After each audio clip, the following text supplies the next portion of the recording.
Me and you this time. Me and you, no Puka. We're bringing you episode number 153. Excited to get a new season underway here. Closing out the 2022 racing season, technically season 4. Depends how you look at it, but 153. And of course, we want to give a huge shout out to our friends over in Watertown, South Dakota, Dirt Track Supply. Of course, Ron, Trevor, everybody over there, they do such a great job for racing, not just with their products, with their cars, with their chassis, the parts that they sell, but just great ambassadors to the sport. So just great to have them involved. And you got to have good people in the sport, and there's a couple of them right there. But Bert Lehman, Ryan Aho, I'm excited to talk a little racing. We got some exciting stuff coming up. But Bert, should we start with maybe a little something on the downside and kind of ramp it up to some good stuff after? Yeah, we can do that. So yeah, go ahead. So I mean, it's a dirt track show. It's a racing show. We'll talk a little bit of NASCAR, and kind of, everybody was really down on Ty Gibbs a week ago, right? Because he was a lot bit aggressive with his teammate there. Well, tragedy struck. He wins the Xfinity Championship this past weekend. I mean, that's a high point in somebody's life. Winning any championship, Xfinity Series, that's a big deal. Literally hours later, his dad passed away. Coy Gibbs, 49 years old, passed away in his sleep. I have not seen any real details on what happened. I don't even know if they're out, but I don't know, Bert. That reminds me of the movie Blink of an Eye, right? Where Michael Waltrip said, I experienced the highest of highs and the lowest of lows literally within 24 hours of each other. Of course, he was really close with Dale Earnhardt. Man, thoughts and prayers to the Gibbs family. I mean, what was your thoughts? What went through your mind when you saw that? Well, I was, I first heard about it on Sunday. One of the racing Facebook pages that I follow posted that Coy Gibbs had passed away. And, I was surprised. And then they said that, he was the same age as, was it J.D. Gibbs, who had passed away a few years ago. And so, yeah, I mean, just really, really shocked. Your comparison to the Earnhardt thing is really close. The only difference is, Earnhardt happened during the race, where this happened, during the what I've heard is he passed away in his sleep at night. That's what I heard. But yeah, I haven't heard any other details or anything like that. But yeah, I mean, for Ty, to go, he went to bed on a complete high, and then, the next day is just a complete low. Yeah, just very unfortunate. I mean, to experience something as good as winning a championship, even winning a big race, right? But experiencing a championship, that's supposed to be something you can celebrate. Unfortunately, they're not really able to do that with all that went on, and just a sad deal right there. So hug your loved ones a little bit closer here after you listen to the show, because you just don't know. 49 years old is really young. Of course, he won the championship in the trucks there, Bert. You watched that race. You had a local guy you were kind of cheering for. What happened? I watched the NASCAR truck race, stayed up to watch it because it didn't start till like 9:30 at night, my time. And Ty Majeski, he's from Seymour, Wisconsin, which is only, originally from Seymour, which is only about 45 minutes from where I live. And he was one of the final four. And I mean, he was in it throughout the entire, he was fastest in practice, qualified 8th. Well, the interesting thing was, they said, he was fastest in practice, but he said that, I can't remember if it was too loose or too tight. I think he was too loose. Well, whatever it was, they adjusted on the truck to go the opposite way, but they went too far. So then they had to rein it back in, and he kind of was, playing catch up a little bit the entire race. But with like 5 laps to go, all four of the trucks going for the championship were in the top 5. And I guess that's the way it should be. And he was trying to get past one of the trucks and spun out on his own. Didn't collect any other trucks, didn't take anybody out. And then they played his audio after the wreck, and he said, I was just going for it. And you have to give him credit for that. So yeah, absolutely. So Zane Smith ends up winning the Camping World Truck Series title. Photo finish, kind of a great deal at the end. Not photo finish, but exciting finish in overtime. They had a green, white checkered, and the top three at the time were all, top three contenders. So that was really good. In the Cup, Joey Logano dominated that. We're all kind of watching Ross Chastain, Christopher Bell. Bell looked like he had some engine issues. Chastain, depending how you look at it, little contact there, right, with Chase Elliott. Elliott got turned around into the fence. So more drama with Ross Chastain, but Logano kind of dominated that race. But Bert, that's enough asphalt stuff for one day. Yeah, well, I just want to say a couple of things about the NASCAR thing. I didn't watch the Xfinity, so I'm not sure if Ty Gibbs dominated or not.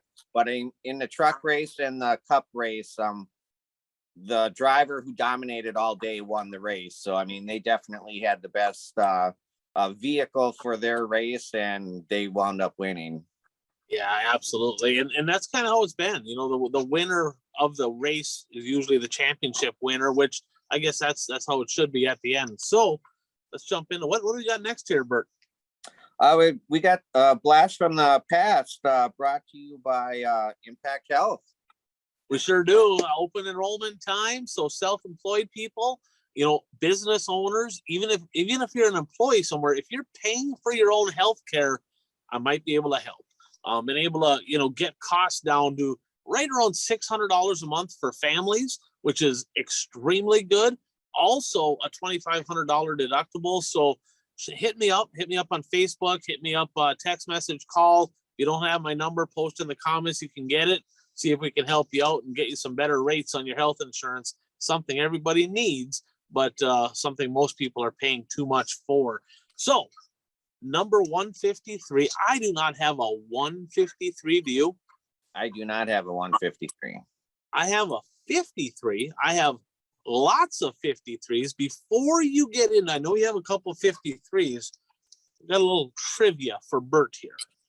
2009 Hillbilly 100 winner at the Tyler County Speedway for $41,000 to win. Oh, Ray Cook? Ray Cook? God, this dude, you can't get one past Bert there.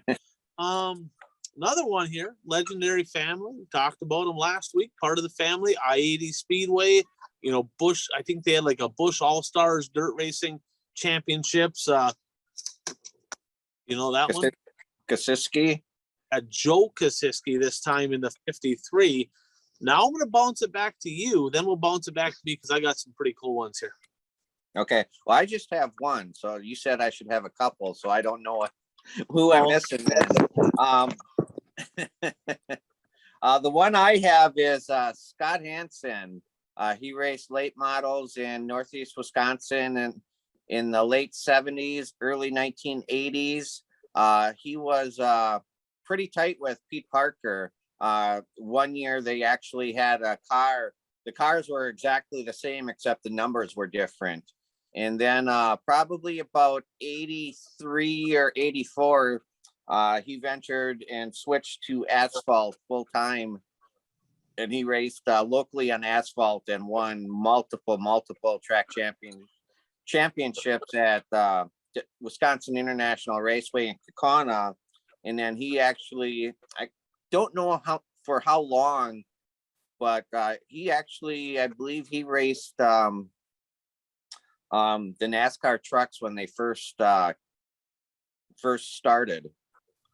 Okay. When's the last time he raced? Oh, it would have been a while ago. I think he was pretty tight with Kenny Schrader too. And, so he would race some of the bigger asphalt shows around the Midwest. So he made a name for himself, as a, from a driver from Wisconsin who made a name for himself in other states. Okay. Cool stuff. So I have one right here. This gentleman right here, I started my racing career with. Gary Tuen lives down by the cities now, but from Kelly Lake, Minnesota. Him and I in 1990 went halves, bought a race car from Bill Matsdorf. I think we each put $600 into it. It wasn't much. And I tell you, I wish we could do that today, right? But we raced for 1 year, kind of switching duties. He's a couple of years older than me and maybe taught me a couple bad habits along the way, but a good dude. Saw him a few times this year at some invitationals. But Gary Tuen, after our first year of racing together, he got his own car, come out the following year with number 53, had his own ride, and he raced for a couple of years after that. But, you know, another one of those Kelly Lakers up in northern Minnesota, a lot of history there in Kelly Lake. Not as many racers from Kelly Lake now, but man, there was a ton of them. And Gary, I owe a lot to him because him and I got started together. Another one I have here, my favorite class, Bert, from back in the 80s, the wing modifieds back at the Cedar Lake Speedway, Larry Kallenbach. And I feel like, I'm not positive, but I feel like maybe he was affiliated somehow with Champ Hands. I don't know if he worked there, but he ran the 53 car. And I remember him getting around the high flying oval over at Somerset, Wisconsin. You know, Larry Kallenbach, I don't know if he ever jumped into the late models or not. I don't remember, but I do remember him in a wing modified. Another car from down at the Cedar Lake Speedway, this cat had a really sharp looking ride. It was kind of the precursor to the super stock division. So obviously makes him cool because it just is what it is. But Leroy Nelson had, I think they called them CLS late models at the time. So that was kind of their own version of super stocks. And he ran well. He was a good, strong runner. I don't remember. I don't even know what's happened to the guy. Haven't heard much about him. One of the first guys in a super stock to have an enclosed trailer. Really sharp looking stuff down at the Cedar Lake Speedway. Up at Proctor, I got a couple here from my buddy Lauren. He sends me stuff over every week. Want to thank Lauren for that. But Dan Turcotte ran a super stock number 53 in the early 90s. I don't remember much about him. I think he just mostly ran local. Bert ran over in Proctor, ran in Superior. There's a Tom Turcotte, Tiggy. I'm not sure. They got to be related. I'm not positive, but he ran for quite a few years up there as well. But Dan Turcotte in the Super. And then a father-son duo from up north of the border in Thunder Bay, Ralph and Norman Haskinen. Ralph ran the Midwest Mod. Norman ran a Super, father-son duo. And it sounds like Norman's over in Alberta right now. Good friends with Lauren Inman and Terry Inman and the family there. Lauren said now that they got a track back at Thunder Bay, he's kind of contemplating maybe I should get a car again. So I would have to say, yes, you absolutely should get a race car again and continue that on up at the Thunder City Speedway. And another one I have here, and this one has some pretty good stories, Bert. So everybody in the Twin Ports knows this guy, Harlow Filto. Okay. So Harlow, I knew him as a flag guy, as an official. Heck, it was only recently I even realized this guy ever raced a car. Good friends of the family. I talked to his son, Dan, about every day because he works for the same people I work for. And I was actually roommates with his brother, Troy, lived with him for a little while in Superior, Wisconsin. But so Harlow, and picture the cartoon character, right? That you can just remember in the cartoons, you see the guy get just mad and the neck would shrink up and the face would just get red, right? Remember that? You see that? That's Harlow, right? I think they did them cartoons that he was a little spitfire. And I was talking to Danny, he goes, I got a couple good stories. So AJ Folt, one of the best super stock drivers to race up in the Northland for a number of years, he tumbled hard at the Superior Speedway. I mean, he ripped the fence down at Superior. Harlow was a flagman. Okay. It was right underneath him. Took the lights out, right? People are like, I bet you had to change your shorts on that one. He says, I didn't even see it happen because he was a flagman. He was focused on the leaders, right? Did not even realize the car rolled over right underneath his feet. I'm like, that's called bad peripheral vision right there. Like he could not see anything going on around him. Remember the story, Bert, of Charlie Schwartz going to Superior and lapping the field? No. Okay, so he went up there. There's a couple different stories. I heard he lapped the field. That's a story that I knew. I was not there. But then now I've heard different. I heard that he lapped all the way up to second, Nesbitt was second, and it would have got lapped if there wouldn't have been a yellow. But get this. So Harlow was actually on the Tri-State, or I think it was Tri-State Speedway board, somehow affiliated. Back then, no cell phones, no internet, right? So it was common for drivers from out of state to be calling the track and or whoever the track number was, and it was their home number typically. Hey, can I run here? Am I legal? So Schwartz was down in Iowa the night before this event. Okay, he's down in Iowa, wins a race. Not sure what the track is. Somebody might know. He calls up to Harlow. That's the number on the speedway on the ad. He goes, "Hey, can I run up there?" He goes, "Am I legal to race there?" He goes, "Yeah, hell, I think so." He goes, our rules basically say if you're legal at your home track, you're legal here." So it was kind of a home track rules. Now we can't do that with Wissota anymore because that don't work, right? But back in the day, you could have that home track rule deal. So he's like, "Well, I don't really have a home track. I just kind of travel." He goes, "Well, who is this?" "Well, Charlie Schwartz." Harlow didn't have a clue. He goes, "I don't know who Charlie Schwartz is. I have no idea who that is." So he's like, "Well, yeah, well, what the hell? Yeah, you can race." He goes, "Well, do I got to take my spoiler?" And he had the big boards, the side boards and all that. "Do I got to take that off?" He goes, "I don't know. It doesn't say nothing to the rules." He goes, "What track is closest to you?" And he told him the track. "Is it legal to run there?" "Yeah." "Well, shit, keep it on. You're legal to run here." He's like, "I didn't even know what sideboards, I didn't even know what that stuff was." "Yeah, good enough. Come on up." He come up, he just waxed their ass. I mean, he won a lot of races back in the day, and he's like, yeah. Then he realized later who Charlie Schwartz is, but he's like, "I didn't know who Charlie Schwartz was. I didn't know what sideboards." I guess the next week, a whole bunch of the late model guys in Superior come out with all kinds of contraptions for spoilers. They had plywood down the side, all kinds of crazy stuff. I wish I had pictures of some of that because it's pretty cool stuff. And another thing, so we talked a little bit about jump starts several times on the show, right? So Harlow was a flagman, then he was a head judge, a couple different things. Well, over in Superior, and I remember getting docked for this myself, so it was probably him. So I don't know how to feel about this conversation, but Steve Rosine, you remember the Rosine name, he won a feature there in the Super Stocks, and story has it that he come up afterwards with his check over to Harlow. He's like, "What the hell is this?" "Well, it looks like a check to me, right? What are you talking about?" He's like, "I won the race." He goes, "It says third." Well, they changed the rule because everybody kept jumping, that if you jumped, you'd get docked at the next yellow 2 spots for every car you jumped, right? And if there was no yellow, they would do it right at the pay window. There was no yellow. He got third, and Rosine was just chewing them. And I guess Harlow's neck kind of shriveled up. He had 2 beers in his hand. He's just shaking. By the time the conversation was done, he had beer all over his shoes. Both glasses were empty. Never drank a drop. And Steve Rosine left, and he still didn't win the race. So he's kind of a feisty one. They actually called him the Crazy Frenchman. So there's a guy up there, Bert, by the name of Dwayne Ulu Erickson, late model guy. Puka would remember that name. And they got into an altercation. I think he broke a spindle. Literally he's in the infield. This is at the ABC Raceway. Harlow threw his helmet at him, right, in the car, went right through the car out the other side. Then he kicked it, and he chased it through the car again. This is all going on during the race. And the announcer at the ABC Raceway said, "Man, stop announcing the race." He goes, "Look at that crazy Frenchman down in the infield down there. He's just going bonkers."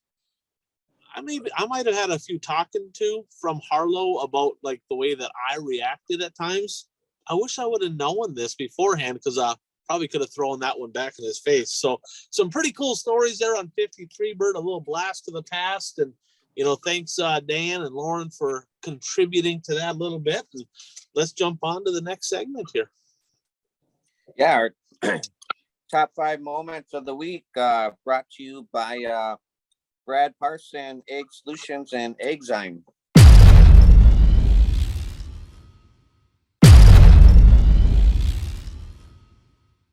Yeah, let's face it.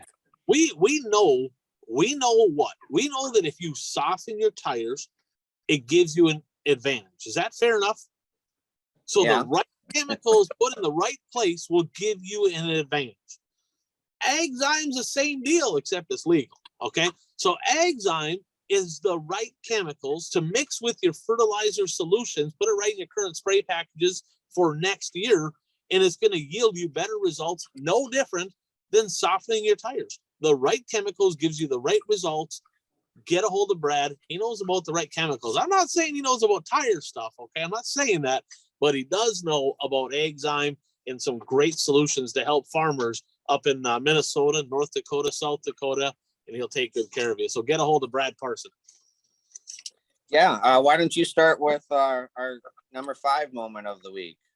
So you remember this clip off of Cool? You ever see the movie Cool Runnings? Yeah, I feel very Olympic today. Feel the rhythm, feel the ride. Get on up, it's bobsled time. Cool Runnings.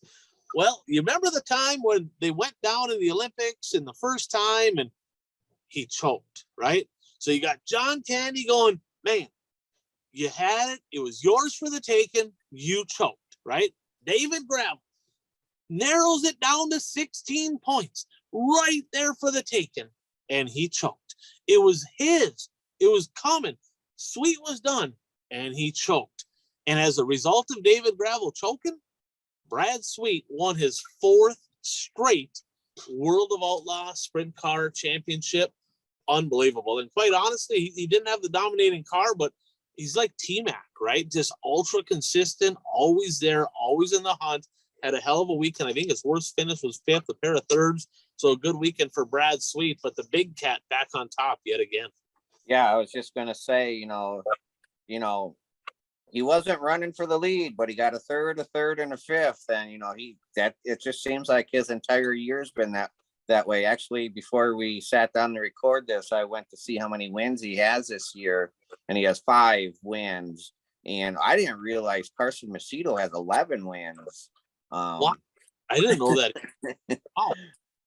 And I think I looked at that right. I mean, maybe I looked at it wrong, but so yeah, and Gravel got a 6th, a 10th, and 11th. So he fell a little bit further back after the first feature, and then the next 2 he was just back there. So yeah, it's got to be a little bit disappointing because he had closed. I mean, he had gained like 100 points over a several week span, and then he kind of laid an egg championship weekend. So that happens. Still a hell of a year for Gravel. Sweet only one DNF, and that was 2 weeks ago or 3 weeks ago that really closed the gap a bunch. But another great year for Brad Sweet. And I was talking about Carson Macedo. I think it said 11 wins. Remember, he was disqualified one race and they took all his points away, and he was 100 and some points out of the lead in the final standing. So I don't know how many points that cost him, but it would have been a lot closer if he wouldn't have lost those points. Yeah, I forgot completely about that. We talked about that in the show. Well, it seems like forever ago.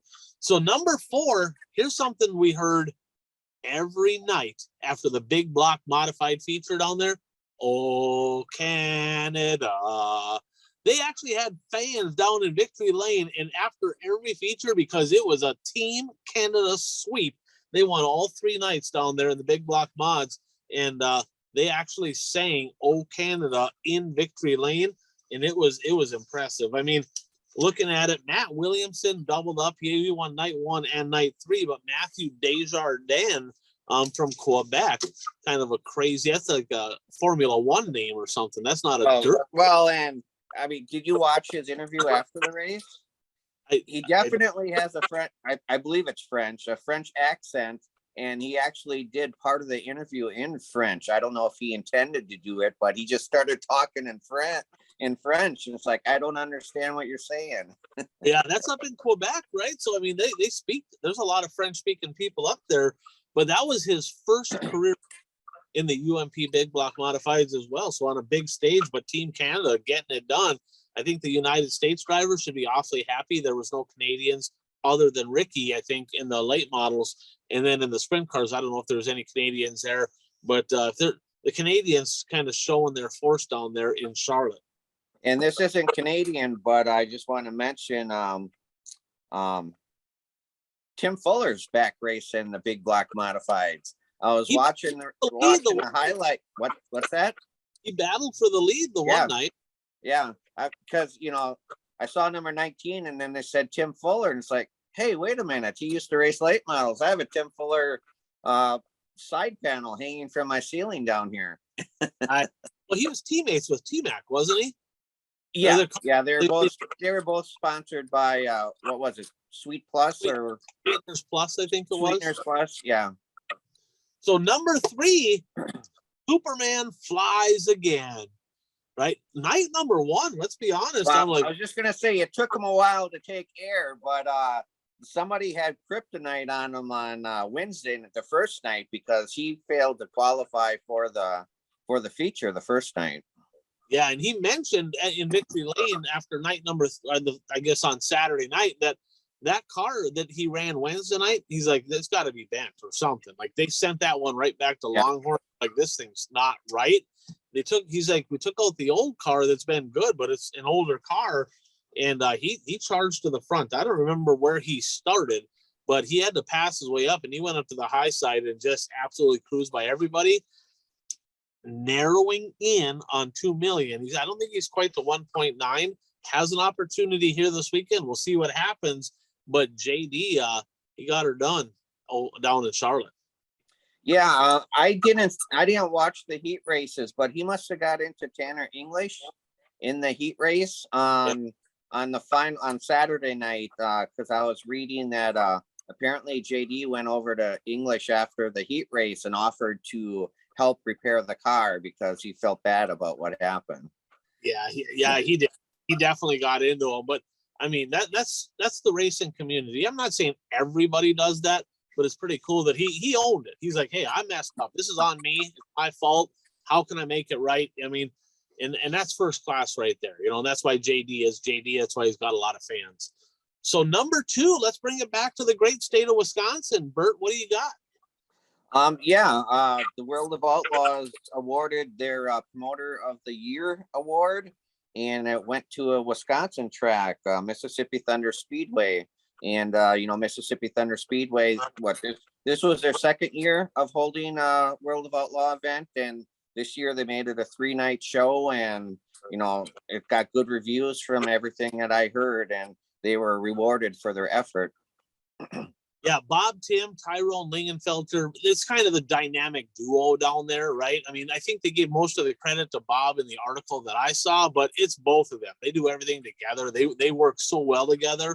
From what that place was, right? There's a lot of history there with the Tri-Oval, but what it is now, what a transformation. Them guys have done a hell of a job. We gave them track of the year a couple of years ago on the One to Go show, and they just continue to raise the bar, and a premier facility in the northern half of the country. If you have not been to the Mississippi Thunder Speedway down in Fountain City, Wisconsin, put it on your calendar for 2023. You will not be disappointed. Yep. And that brings us to our number 1 moment of the week. Well, actually occurred over a 2-night span, but a veteran got it done. I thought it was a big, and it was, when he won the Knoxville Nationals earlier this year. That was epic, right? But Donnie Schatz bookending the season. He won the very first night down at Volusia, and not only did he win the final night, he won the second to last night and the last night, doubling up, winning 2 straight to end the year in World of Outlaw sprint car action. Great to see Donnie Schatz getting it done. He's still fast. He's still got it. That slid him up into 4th in points. A lot of DNFs in there. If not for them DNFs, he might have had a little something to say about things, but he just, they fought some engine stuff. They transitioned over, and I think they heard an engine here a couple weeks ago as well, but he's going to be speaking at the Wissota banquet here this coming weekend.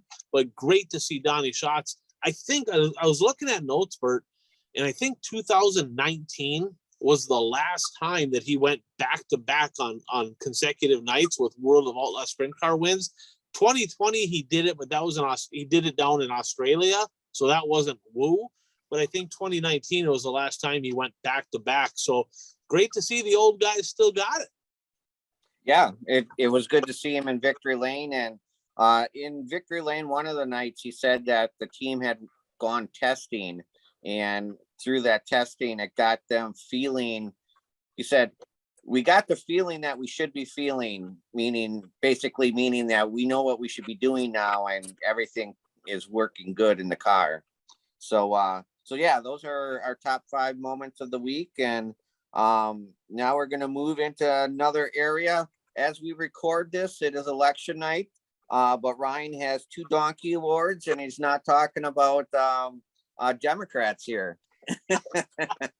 Oh, shots fired across the bow. Man, I tell you what. So this weekend, I had people sending me stuff. So over at Atomic, this is not Atomic Speedway. They leased out the track, Bert, to, I think it's Renegade Promoting Group, or Renegades of Dirt, or whatever promoting group, right? So they rented out the track, and I believe it was the Jackie Boggs Memorial Race they were hosting. Night number 2 was supposed to be $14,000 to win. Okay. Well, at the pit meeting, I will give them credit for at least saying it at the pit meeting that they were cutting a purse. They didn't throw no surprises in there, right? At the pit meeting, they come up and they said, "Look, we ain't gonna be able to do it. We ain't gonna be able to pay the purse. We're paying $4,000 to win. We're hoping to be able to pay that. Crowd ain't good. It's just not working out." Devin Moran, some mod guys, and some others decided, "Hey, you do what you got to do. We're not supporting that. We're going to load up. We came here. We were promised $14,000 to win." Moran only got 3rd the first night. He might not have won anyway, but just saying. But the fact is, they cut the purse, right? So now let's talk about the World of Outlaws, right? Because I hate cutting the purse. Okay, I'm gonna get into that in just a little bit. World of Outlaws on Shane McDowell's Facebook page, Shane McDowell Racing Facebook page, he made the comment he was not happy. So on the World of Outlaws site, it actually has what they're supposed to pay. Here's your purse for a $10,000 to win show, all the way through start money. Here's your purse for 15, 20, 25. And it lays it all out there, what all the racetracks are supposed to pay on any night they host the World of Outlaw race. Well, they decided, they being World Racing Group, they decided, you know what? We don't have to play by our own rules. So they paid the $25,000 to win purse, and then they chopped the purse throughout the middle of the field, never told a single person about it. They literally found out when they got their checks, right? Shane McDowell's like, "What the hell? You think racers are stupid or something? Like, seriously, like, it says this is what we're supposed to get paid. This is what we got paid. This is bullshit."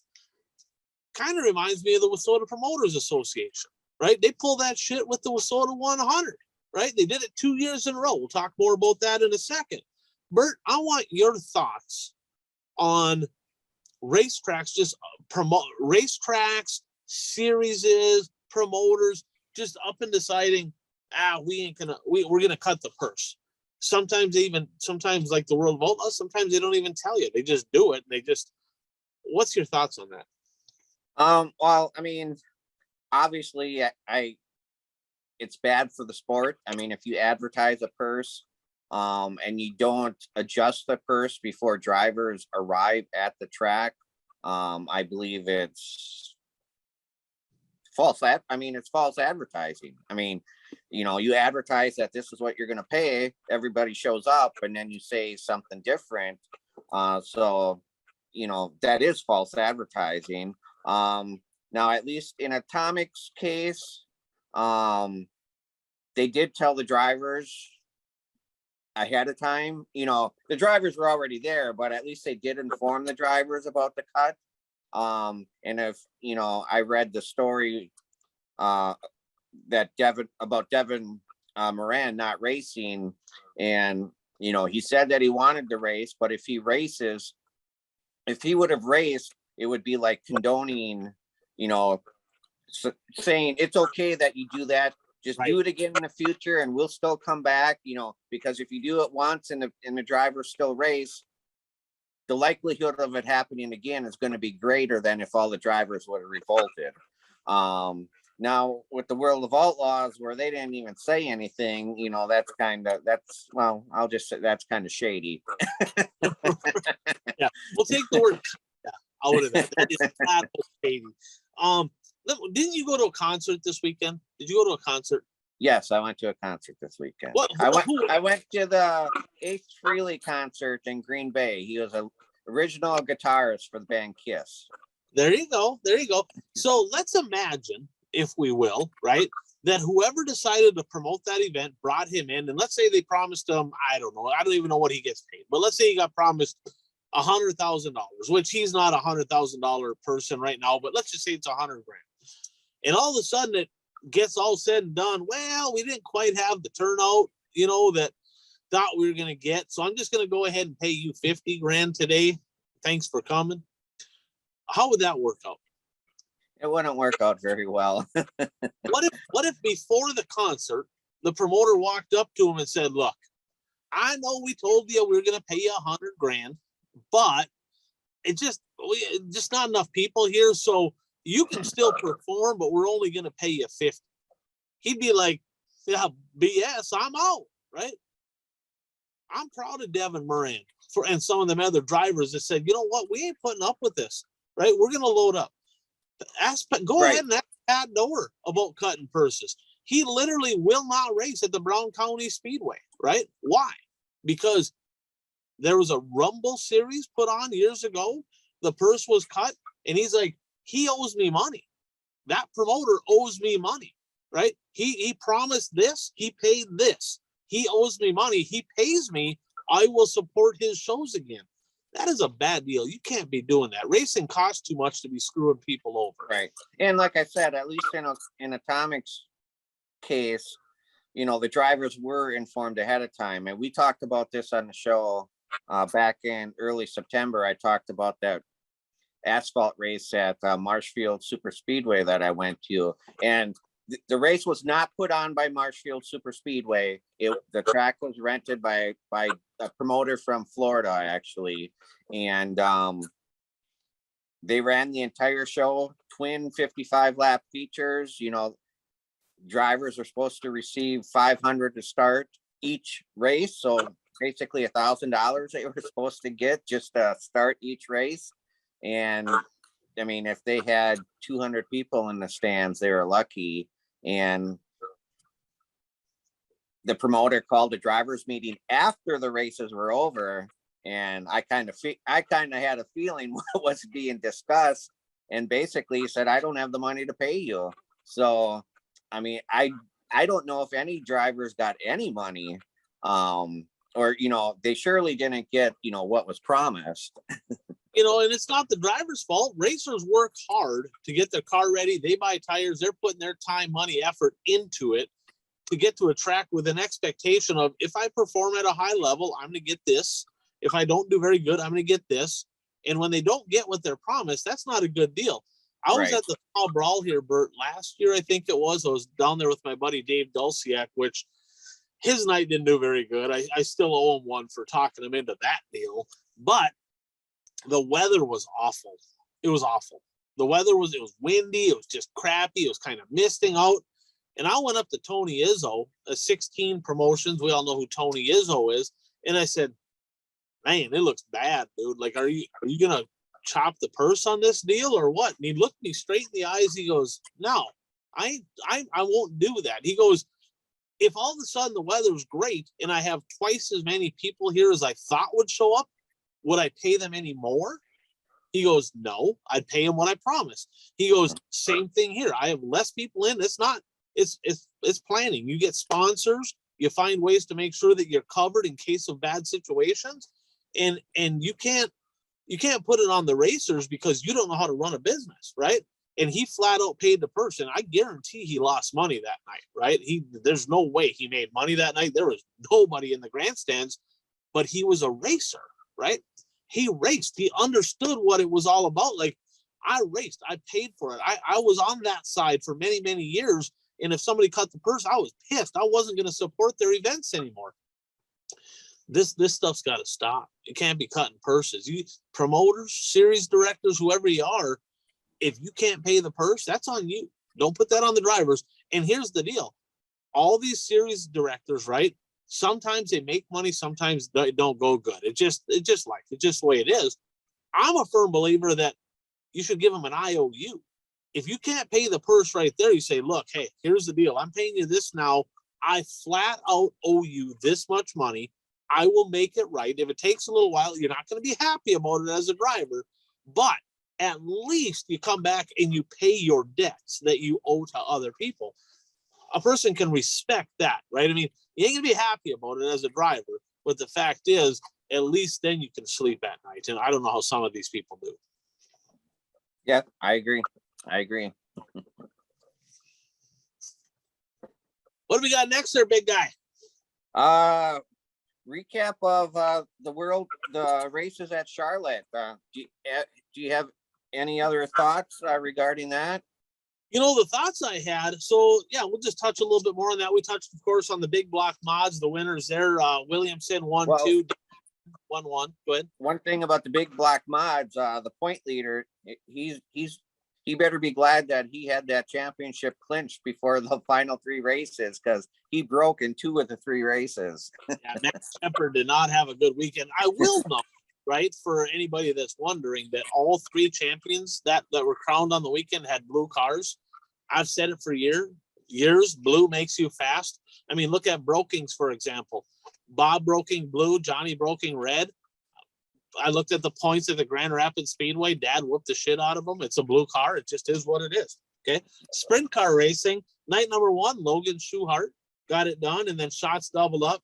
In the late models, I think the best race of the weekend was night number 1. Mikey Marlar from 9th drove by Clanton late in the race. That was a good race. That was a good race, and Saturday's race was good with Davenport on the high side. It was. I mean, actually, I've never been a huge fan of the racing at Charlotte. It's a beautiful facility, but the racing just hasn't been that great there. It seems like it's been in years past. Dust has been a problem. But I thought this year's racing action was pretty good there. They seem to get a decent amount of moisture into the track, and especially the third night, it had a cushion that the drivers could actually use. So I thought, racing wise, I thought it was one of the better races, one of the better racing weekends at the Charlotte track. I would totally agree, Bert. I got to give an A+ to the track prep crew down there, because I mean, they had 4 nights of high-powered race cars going around that place. A lot of racing to go on, and they hit the nail on the head. I mean, the track was good. It was racy, and you can't ask for a whole lot better. Of course, Tanner English won night 2 in the late model. It's kind of cool. You see, he's heading out west. He's going to Vegas with a 96 on the side, bringing back a little throwback number with the 96 there. Terry English number. Kind of cool to see Tanner getting victory lane. He had a good year as well, but I think Charlotte overall, I got to say, if you had to compare the two, right, the finale at Portsmouth, the Dirt Track World Championship, as compared to the World at Charlotte, to no comparison. Not even close. Not even close. So that takes us to our next segment. You're going to be busy coming up in a few days. How are you planning for the WISSOTA meetings that you're going to? Well, I got my bail bondsman all set up in case we get thrown in jail. I do have that set up just in case. I let my girlfriend know that if she doesn't hear from me for a night, I'm probably in jail. Just kidding. Settle down. Settle down. I'm looking forward to it. I got a chip on my shoulder, right? I'm frustrated with the whole way everything's going in WISSOTA right now. I mean, there's so much to fix. I just hope something can happen down there this weekend. I'm going to go down there, and you know me, I ain't going to be quiet, right? I will say my piece. And because I love racing though, Bert, it's like, so some people are like, oh man, he's so critical of WISSOTA. Well, yeah, they're terrible. They ain't done nothing right in 25 years. Like, what are you talking about, right? I want them to be great. I want racing to be great. I want to see improvements. And that's the whole reason I'm going. Well, you say that there's a whole lot to fix, but how do you go about fixing stuff? Because one person can't, I mean, it's a promoters association. So you can go there and say all you want, but if nobody walks behind you, nothing's going to happen. Yeah, there's a lot of people, and this is a thing, right? Because I've had conversations with tons of promoters, tons of them, right? And they're all like, "This got to change and that got to change." It's time. I'm going to be there. It'll be time to see who puts their money, or puts their money where their mouth is, right? Right. Let's all collectively make this better. And and quite honestly, it's a rules meeting, right? And I get it. They're going to talk rules and all that. The priority, Bert, right? The rules, I get it. There's some rules that need to be changed. I get all that, right? The culture of the Wissota Promoters Association as a whole sucks. It's terrible. Like, it is absolutely awful. The drivers haven't bought in. The culture has to change. That should be the number one priority. I know they got some things in the plans, but none of them are culture changing things. They have a lot of work to do, but they got to put, it's like you can't wipe before you poop, right? You gotta fix what needs to be fixed first. And if they don't do that, they're just going to continue to lose tracks and have problems. And I'm cautiously optimistic on some things, and I'm not real optimistic on others. While you talk about losing tracks, is there some controversy going on? Well, there is, right? So let's look at the state of Wisconsin. You got 4 Wissota tracks, 4.5, because Tomahawk's got street stocks. They brought them in, I guess, this past year, so they got 4.5. Okay, that's it. That's all there's in the entire state of Wisconsin. Now, I want you to think back, and I get some tracks fell off for different reasons, but let's be honest. Cedar Lake Speedway has been a staple in the Northland for dirt track racing for decades, right? That has been, when people talk Wisconsin dirt tracks, Cedar Lake's always been at the forefront of that conversation. They had Wissota 100s there for years, right? They get in a pissing match with certain members at the time of the Wissota Promoters Association. They want to do something different with late models. Certain person said, "Oh no, if you do that with late models, guess what? You can't be Wissota anything," right? Kind of playing hardball with them. So Cedar Lake gave them the proverbial finger and said, "Well, screw you then. We don't need you." And they struggled, I think, a little bit for cars a couple of years, but they're right back where they were. They got a great culture, great car counts. I mean, they're doing fine. They don't need Wissota. Wissota needs them. Okay, that was a big dick measuring contest, is all that was, right? It's 20 years later, Bert. That happened back. I guess it would have happened in 2006, right? It is now. It's hard to believe it's been that long already. Yeah, 2006. We're approaching 20 years of Wissota without the Cedar Lake Speedway. Let's be honest. They finally had a couple Wissota races thanks to the Steffes Street Stock Tour, right? They had a couple Steffes races. Get them somehow back involved with Wissota. Now, the Wissota Promoters Association decided it's not good enough to wreck our relationship with an entire state of Wisconsin. Let's try to screw it up in South Dakota too, right?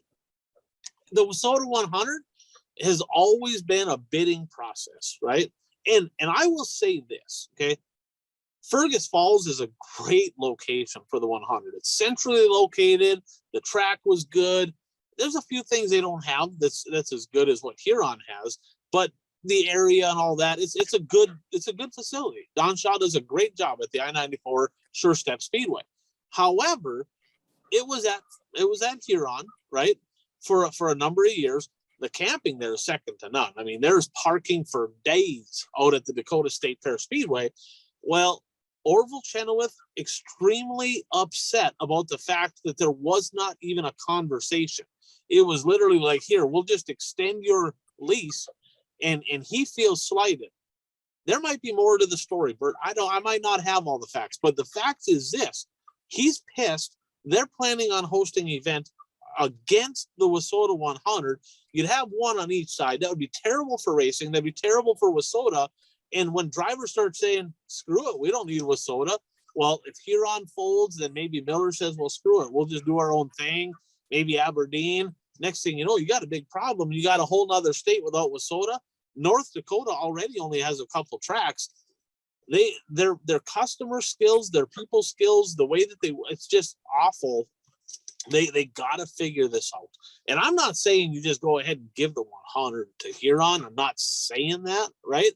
But the way they just go about things is just, it's unbelievable. And then, I mean, we talk about the 100, we're talking about cutting purses, right? For 2 years in a row, right? They cut the purse at the 100. And just like Shane McDowell says, well, they must think racers are stupid because they just cut it out of the middle. And they didn't even post the 100 pay this year until like right before the 100 because they didn't want people to catch it, make a big deal. Why are you cutting the purse?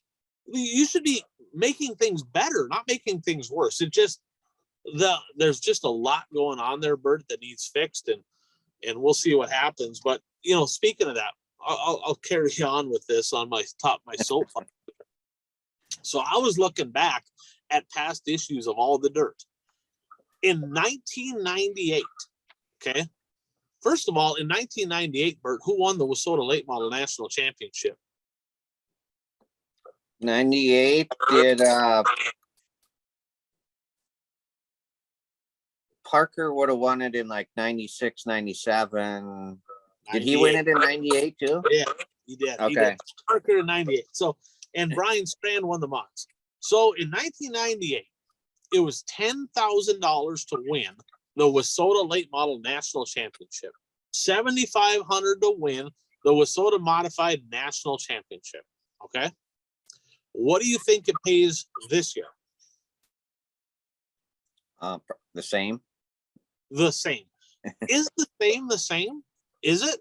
Because if you look, right, just Google it, right? $10,000 in 1998 is the equivalent of over $18,000 today. Okay. I mean, that's just reality of life with inflation. Everything is reflected that. Fuel prices, tire prices, car prices, shocks, engines, entry fees. Everything's gone up, right? Except the purse. Now, I get it, Bert, on a track level. I get it because they only have so much money to put back into it. I get it, right? And a lot of the racetracks are board ran. They're just volunteers. I get it. But the WISSOTA Promoters Association is an entity that's supposed to be promoting, looking out for the betterment of the sport.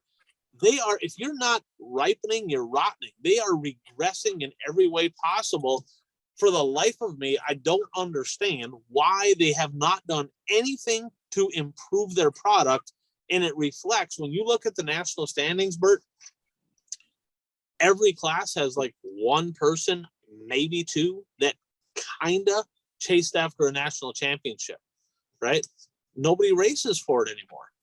So think about this. What is the one thing, Bert, that credit card companies are really good at?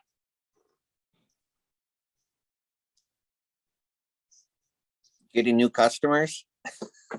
Incentivizing, right? You think about points. You got airline miles and all these points to buy stuff, right?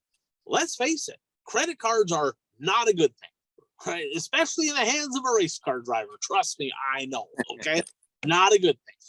But the fact is, they incentivize you. You go further in debt, it will give you all these points, right? And most people don't pay their bill off. So the interest they accrue is far more than the value of the points they get. So they're literally incentivizing you to make bad decisions, right? But they're good at incentivizing. Well, why does nobody race for a national championship? Or a track championship? There's no incentive. There's no incentive. Show me the money, right? Get after it, get some sponsors, put more money out there on the table. Let's build this culture up. Let's get people excited about racing for championships. It wasn't financially worth it 20 years ago. It's sure the hell not financially worth it now. It's because it pays less and it costs more. That's got to be fixed. That should be the number one priority right there of WISSOTA is how do we fix that? What are some steps that we take? And they got a whole bunch of other stuff going on, Bert, that literally just, we'll talk more about this next week when I get back. Okay. Well, what else is going on there? They have the meetings, the banquet. Oh man, Bert, you trying to get me in trouble before I even go? Like seriously? No, I'm just going down the agenda. Right. They got the expo. Okay, so they're having an expo. You want to talk about the biggest ball dropping thing that they've done in a while? It's this. This is a joke, right? I mean, it's a joke. An expo, right, should be, let's get a whole bunch of parts vendors and chassis manufacturers, car builders, engine builders. Let's get them all here to promote their products to drivers, and let's do all that, right? Nope. In St. Cloud, I'll give you just one example. Super stocks, right? There's several brands, but there's two top ones. TRC up in Hibbing, an affordable chassis built literally about a mile and a half from where the frickin' banquet is. Do you suppose that anybody called them and said, hey, we're having an expo over here. Will you guys want to set up a booth? Unbelievable. They didn't call anybody, Bert.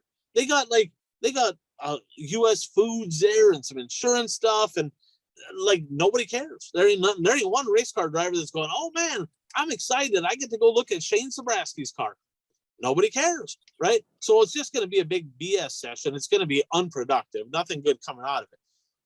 Here's where they dropped the ball, okay? In my mind, think we talked about the IMCA Boone Super Nationals, right? At the Boone Super Nationals, they have so many contingency awards in Victory Lane for the winner, you can't even see the race car, right? I mean, it's incredible. Took them years to build that. I get it. That doesn't happen overnight, okay? But if you're going to have an expo, why not take some time? First of all, don't start planning it a week and a half before the freaking event. Okay, that's just ridiculous. I'll give them the benefit of the doubt. 2.5 weeks. Stupid. Okay, that's just awful. Okay, if they're doing an expo at the banquet in 2023, you know they should start planning that right after the banquet this year. Okay, or at least in the spring, so you have all summer. In my mind, they should have reached out to every single parts manufacturer, chassis builder, engine builder, everybody. Hey, we're having an expo. Love to have you have a booth. Got a couple different options for you, right? Get them over to the expo. And if it were me, you know what I would have been doing? Okay, it's X amount of dollars to get in to have a booth, right? Or you can donate some product. If you're a drive shaft company, right? Fast shafts, just give a drive shaft to every feature winner at the WISSOTA 100, and we'll give you a booth at the expo. If you're all the parts manufacturers, they could have done that. Get enough money coming in from tangible money to cover the expense of it, because the expo should not be a money maker. It should be a way to market. It should be a way to promote, is what it should be. So why not start them conversations so we can get contingencies and do something good for the racer? Instead, they're like, oh, we're having a freaking pub crawl on Friday and Hot Carl's coming on Saturday. Both probably pretty cool things, but my goodness, do you think that's the number one priority? Is that really, really what you should be focusing on? Come on, guys. Let's get it together. And, it's going to be an interesting weekend. It's going to be interesting. All right. Well, maybe we should move on then to the last lap. We'll talk some more. Folks, stay tuned, right? I will have a recap from the meetings and the banquet and the expo on next week's show. You don't want to miss it. All right. Let's move on to the last lap, which is brought to you by Zuli's Race Engines. I hope he has a booth there. Hopefully they called him. I don't know if they did. I'm expecting him to be there. He'll probably be at the meetings, I'm guessing. But the fact is, one thing they know how to do is build horsepower that lasts, and build horsepower that wins races and championships. This is the time of year. Get on the list. Get a hold of Zuli Race Engines, and you'll be glad you did. We'll be seeing your face and car on his Facebook page in 2023. So if you can't beat him, join him. All right. And that brings us to who's hot and who's not. And I just realized that the two drivers I picked are both not hot. I didn't pick a hot one, but I'll just go with who's hot is Canadian racers. I'll go with that. All right. I'm going to go with Donnie Schatz, right? Doubling up to close out the season. Great to see. I like seeing. He's a local guy. He's a former WISSOTA Championship Sprint Car Series, multiple championships there. So, I mean, he's kind of one of our own there, so to speak. So good to see him finish off in a big way. Bert, who's not? I'm going to go with David Gravel. He had a chance to challenge for the championship. And, the odds were probably against him to win the championship, but he just went backwards. He didn't even make a push for it. So he didn't have a very good weekend. I'm gonna go with series, tracks, event promoters, and all that have zero vision. That's what I'm gonna go with, right? So, first of all, these tracks and series that cut purses, donkey awards. I mean, that is just horseshit. You can't be doing that. That's ridiculous, right? I mean, that don't promise something and then not deliver. You can't do that.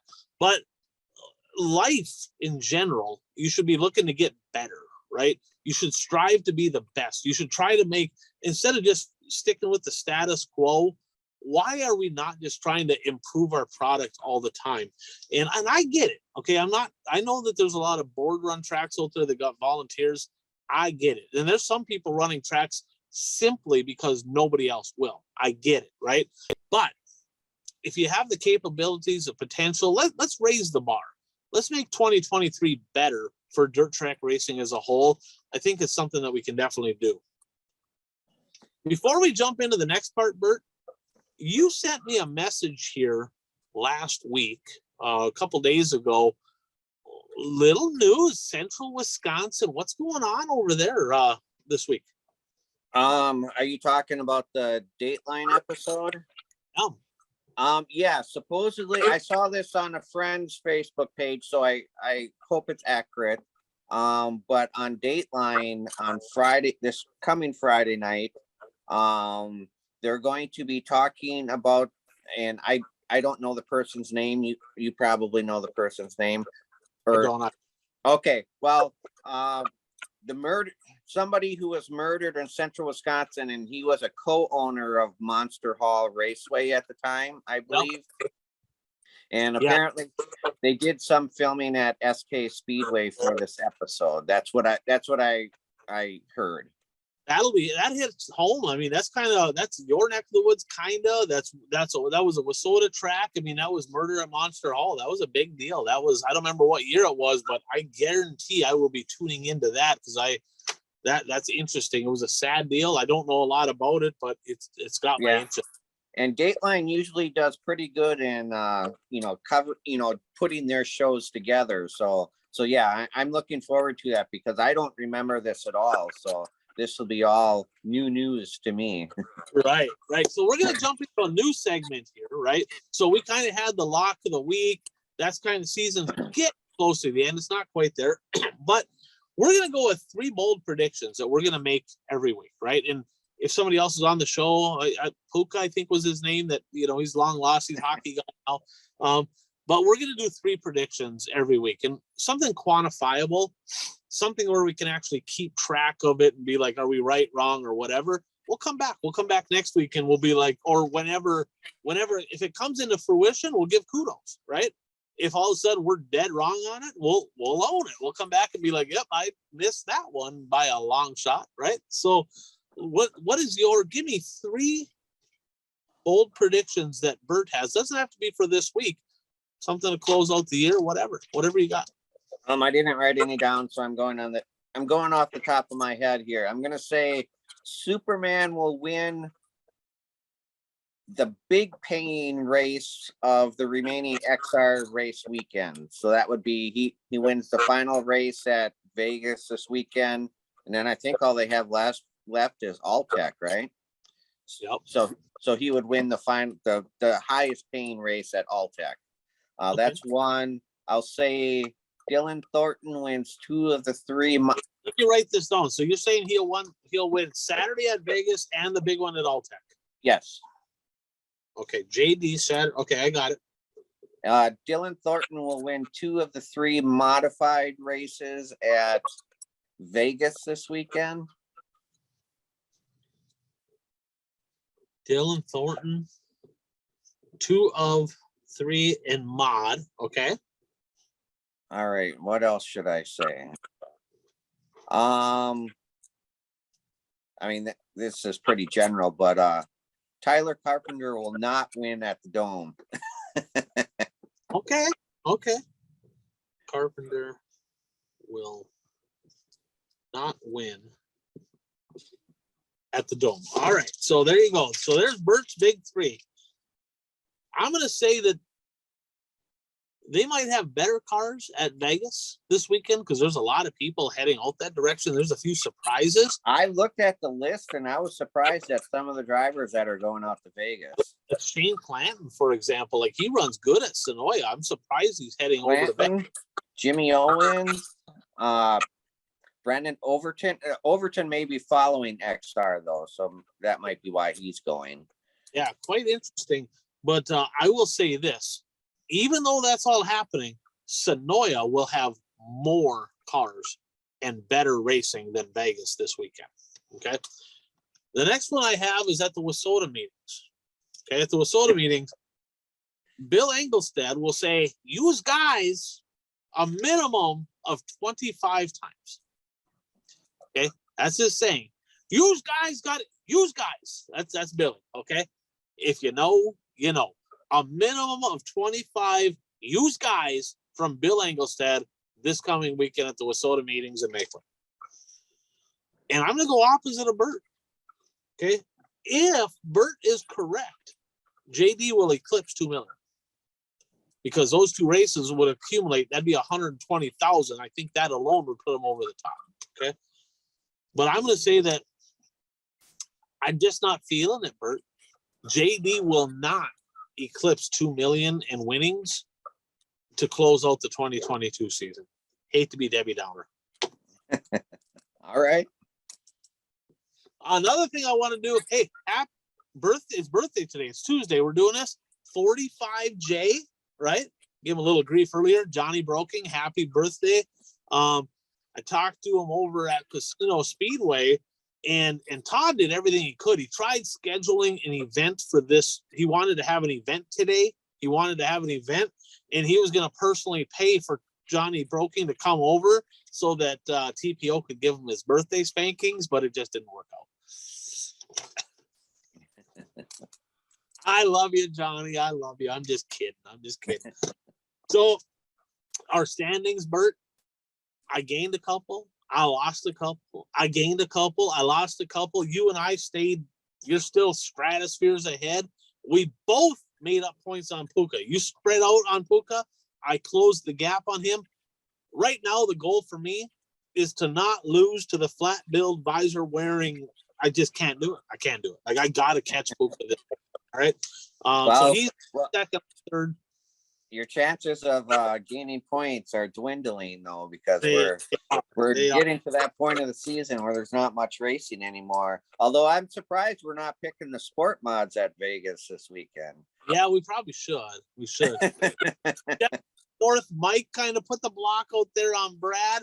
So it's been fun. We're gonna do this again next year, and them guys will start a little bit earlier. And so that that leads us to this. We got a couple races coming up this weekend, Bert. We got the Castro Flow Racing Night in America, Friday and Saturday down at Sonoya, Georgia.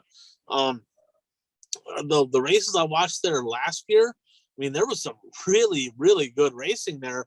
I'm expecting more of the same. And then the track has improved out in Vegas over the past few years. It's gotten better. It really has. So the XR Super Series out there with the late models, they got mods. Do they have Midwest or sport mods out there? I don't think they did. I think it was just stock cars mods and late models, but I'm not positive on that. There was a driver's list for sport mods on their Facebook page, unless maybe that was for a different weekend. I don't know. Yeah, donkey award to me for not having my shit together on that one. But will be good. Yeah, I mean, I was surprised that a Castro Flow race and the XR races were on the same weekend. What is there? I mean, right there, Bert. I think it's pretty obvious that the racing groups are battling for position. Right. Yeah, it's sad is what it is, right? Because it'd be very easy for one of them to go, you know what, let's just move ours back 1 week. Not a big deal, right? Not a big deal. Now they're running directly ahead against each other, and there's no love lost there. I mean, I was just gonna say, based on some of the comments that Barry Braun has made, I don't think the other organizations are going to be too sympathetic to, oh, let's move our race so they can have their race. And it's a different philosophy, right? Because Barry did restructure a few things, and he did do some Monday stuff to kind of tag on the end. So he didn't go head to head quite as much as I anticipated. He did change them, but the Flow group, right? They made a strong point. Ben Shelton and them, they made a strong point of, we absolutely do not want to run against any of the traditional series, which would be the Lucas Oil, right, or the World of Outlaws. They did not want to step on any toes. They wanted to run either, kind of complement that weekend by doing something right before, or just a separate weekend altogether. They get it. They understand it. They get it. It's yet to be determined if Barry does. He's trying to be the big man on campus by knocking everybody down. Not that he hasn't done a few good things. I'm not saying that, but man, oh man, like it's not good for the sport to be doing it the way that he is sometimes. So we'll see how that all transpires. Yeah. Yeah. So what are you looking forward to? Oh, you're going to be at the meetings. You may not even have time to watch racing. Oh, I'll have time to watch it. Somebody else will be out partying. I don't party, right? I might need a beer after, being sitting in the meetings all day. Probably only take one to get me to put me to sleep, so to speak. But I'm looking forward to the meetings. I am, because I love racing. I'm critical of the Wissota Promoters Association because I want them to improve. I want racing in our area, in our region, to be better. I want that. I look at it, I'm like, they don't get it. They don't get it. Like, I don't understand why they don't get it. I don't know if it's just not knowing how or late. I don't understand. There's so much more that could be done. USMTS pays $100,000 to win, right? And Wissota hasn't upped their game in 25 years. It's just, why?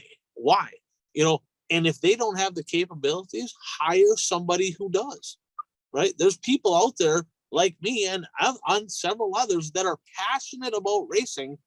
Put people in the right places to make Wissota racing better for everybody. And that's what needs to be done. Mm-hmm. Yeah, I agree. So yeah, that's a wrap.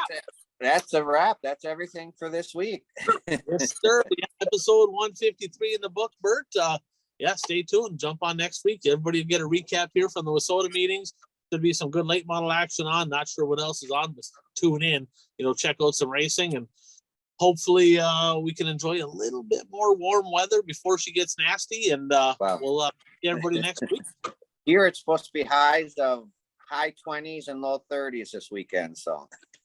Yeah, we don't want to talk about that. It'll be 70 some inside of every building I'm in. I don't play outside in the cold. So again, racing, thanks for tuning in. Hopefully enjoyed a little bit of tonight's episode 153 in the books, and we'll be back at you all next week.